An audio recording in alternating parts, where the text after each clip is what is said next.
வணக்கம் நண்பர்களே. நம்ம வீட்டின் துணி அலமாரி, பாத்ரூம் அல்லது சிங் அடியில் சின்ன சின்ன வெள்ளை உருண்டைகளா நாப்தலின் உருண்டைகளை போட்டு வைத்திருப்போம். நாப்தலின் என்றால் பாச்சா சூடம் அப்படின்னு ஒரு சிலர் சொல்லுவாங்க. அதோட காரமான வாசம் நம்ம எல்லாருக்குமே ரொம்ப பரிச்சயமானது. பூச்சிக்கள் வராம இருக்கவும், துணிங்க நாற்று மடிக்காம இருக்கவும் தலைமுறையா நாம இதை பயன்படுத்திட்டு வரோம். முதல்ல இந்த நாப்தலின் உருண்டைகள் எதனால் செய்யப்படுதுன்னு தெரிஞ்சுக்குவோம். இது தார் மற்றும் கச்சா எண்ணெயை சுத்திகரிக்கும் போது கிடைக்கும் நாப்தலின் என்ற வேதிப்பொருளால் ஆனது. இதுல முக்கியமா கவனிக்க வேண்டிய விஷயம் என்னன்னா, இந்த உருண்டைகள் திரவமா மாறாமல் நேரடியாக வாயுவாக மாறுகிறது. நாம சுவாசிக்க கூடிய அந்த வாசனை வெறும் வாசனை கிடையாது, அது காற்றில் கலந்து பரவும் வேதிப்பொருள். அலமாரி போன்ற மூடிய இடங்களில் இந்த உருண்டைகளை வைக்கும் போது அந்த வாயு அதிக அளவில் சேகரிக்கப்படுகிறது. ஒவ்வொரு முறை நாம அலமாரியை திறக்கும் போதும் அந்த துணிகளை உடுக்கும் போதும் அந்த நச்சு வாயுவை நாம நேரடியா சுவாசிக்கிறோம்.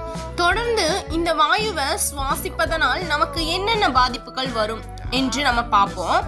ஃபர்ஸ்ட் ஒன், சாதாரண அறிகுறி என்னன்னா, காற்றோட்டம் இல்லாத இடங்களில் இந்த வாயுவை சுவாசிக்கும் போது தலைவலி, தலை சுற்றல், குமட்டல் மற்றும் கண்ணெரிச்சல் ஏற்படும். ஆஸ்துமா அல்லது சுவாச பிரச்சனை உள்ளவர்களுக்கு இது உடனடியாக மூச்சு திணறலை உண்டாக்கும்.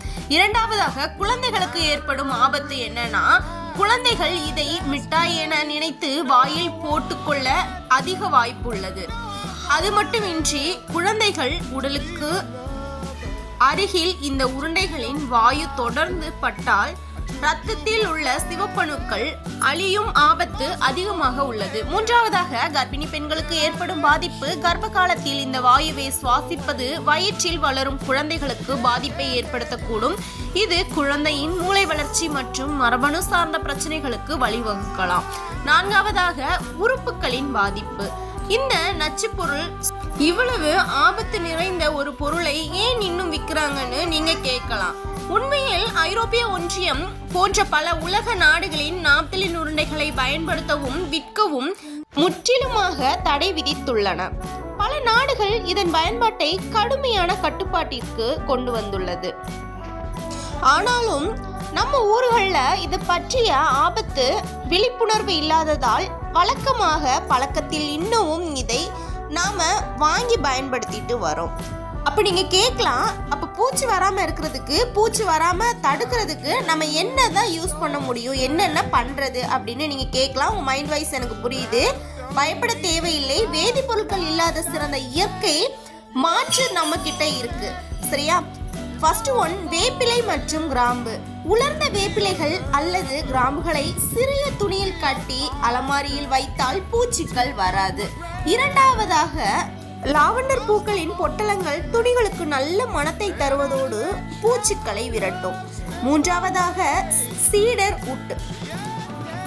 இவை மரக்கட்டைகளால் ஆன சீடர் உட் துண்டுகள் பூச்சிகளை இயற்கை முறையில் தடுக்க சிறந்த வழி. நான்காவதாக, இயற்கை கற்பூரம்.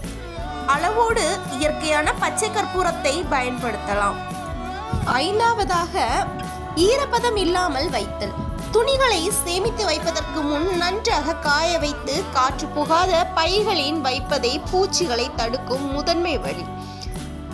நம்ம துணிகளை பாதுகாக்கிறது ரொம்பவே முக்கியம்தான். ஆனா அதை விட முக்கியம் நம்ம குடும்பத்தோட ஆரோக்கியம். உங்க வீட்டுல இன்னும் நாப்தலின் உருண்டைகள் இருந்தால், அதாவது பாச்சா சூடம் இருந்தால், உடனே அதை அகற்றிட்டு இயற்கையான மாற்றுக்கு மாறுங்க. இந்த தகவல் உங்களுக்கு பயனுள்ளதாக இருந்தா இந்த வீடியோவை லைக் பண்ணுங்க, உங்க குடும்பத்தினர் மற்றும் நண்பர்களுக்கு ஷேர் பண்ணி விழிப்புணர்வை ஏற்படுத்துங்க. இது போன்ற பயனுள்ள தகவலுக்கு நம்ம சேனலை சப்ஸ்கிரைப் பண்ண மறக்காதீங்க.